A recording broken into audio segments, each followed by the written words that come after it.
Türkmen diplomatlary student Mukaddes Nasrlaýewanyň wizasynyň möhletini uzaltmak we ýaşaýyş ruhsatnamasyny tasdiklamak meselesi boýunça kömek etmegi sorap, Ukrainanyň Aleksandr Bogomolets Sadynaky Döwlet Medisina Uniwersitetine resmi taýdan ýüz tutmadylar diýilip, Agdalyan ýokary Kujaýyň Facebook sahypasynaky beýanatynda aýdylýar. Şu ýylyň 18-nji ýanwaryndan 19-njy fevraля çenli aralykda Türkmenistanyň ilçihanasy ýa-da konsulhanasy Mukaddesiň meselesi boýunça Ukrainanyň Bogomolets Sadynaky Döwlet Medisina Uniwersitetine hiç ýyly resmi ýüzlenme bilen ýüz tutmady diýip, Agdalyan ýokary Kujaýyň 18-nji fevralda çap eden maglumatynda bellenilýär. Bellep geçsek, Kiýewiň Bogomolets Sadynaky Milli Medisina Uniwersitetiniň 1-nji kursyna okan Türkmenistanly özbek studenti 19 ýaşly Mukaddes Nasrlaýewa 30-njy ýanwarda Kiýewde ýitirim bolandan soň 19-njy fevralda onuň öz janyna kassedendigi ma'lum boldy. Ukraina prokuraturasy Türkmenistanly gyzyň 30-njy ýanwarda Kiýewde Dnepr metro stansiýasyndan çykyp, ol ýerden Paton köprüsine çenli piýada ýörep, köprüden derýa böküp öz janyna kassedendigini tasdiklady.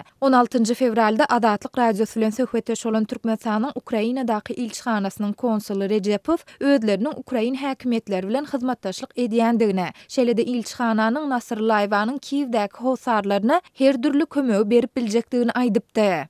Конечно, всяческое, какое можно оказать.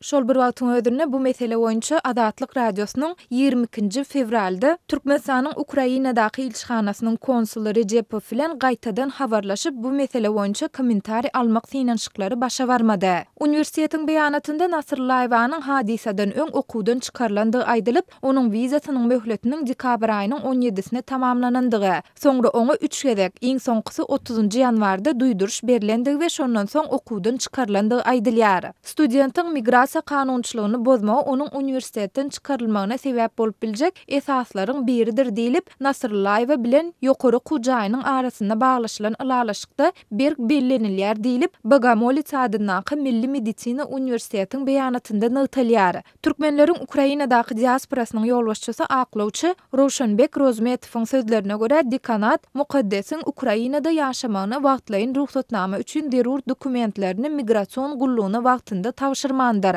Ukrainanyň habar beriş serişdelerinde bu ýagdaýy dekanyň ornwasary Tatyana Timohinanyň jogapkärligi aýdyldy. 19-njy fevralda Kiýewiň prokuraturasy Agdalyan Uniwersitetiniň Türkmenistanly studenti öz janyny kassetmäge itermek boýunça iş açdy. Munyň ýa-da Kiýewiň Bogomolets Sadynaky Milli Medisina Uniwersiteti Nasrlaýewany öz janyny kassetmek ýagdaýyna ýetirmekde guman edilýän dekanyň ornwasary Tatyana Timohinany işden çetleşdirdi. Bu aralykda Ukrainski Noviny neşrinde Ukrainanyň Saglygy saklaýyş ministrliginiň 20-nji fevralda çykaran karary esasynda Agdalyan ýokary Kujaýynyň rektory Yekaterina Amosowanyň welipetinden wagtlaýyn, ýagny 2 hepdelik çetleşdirilendigi habar berildi. Mundan bir gün soň, ýagny 21-nji fevralda bolsa, Kiýewiň Bogomolets Sadynaky Milli Medisina Uniwersitetiniň 100 çemesi studentiniň we mualliminiň Ukrainanyň ministrler kabinetiniň edarasynyň öňünde protest geçirip, rektoryň gaýtadan welipe dolanmagyny we ýurduň saglyk ministriniň ornwasary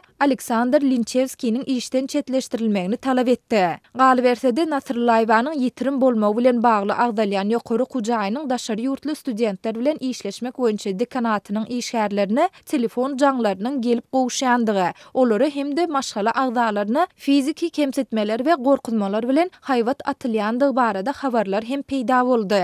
21-nji fevralda Kiýewiň Bogomolets Sadynaky Milli Medisina Uniwersitetiniň web saýtynda çap edilen maglumatda aýdylmagyna görä, fakultetiň dekany Volodymyr Sulik bu jaňlaryň dürli telefon belgilerinden gelýändigini aýdyp, bu ýagdaýlar bilen bagly Ukrainanyň milli polisiýasyna arda tapşyrylandygyny belledi. Sözümizdiň ahirine bellesek, Kiýewde Türkmenistanly student Mukaddes Nasrlaýewanyň ne ýitirim bolandygy, ne de öz janyna kassedendigi barada Türkmenistanyň media serişdelerinde haýsydyr bir maglumat berilmedi.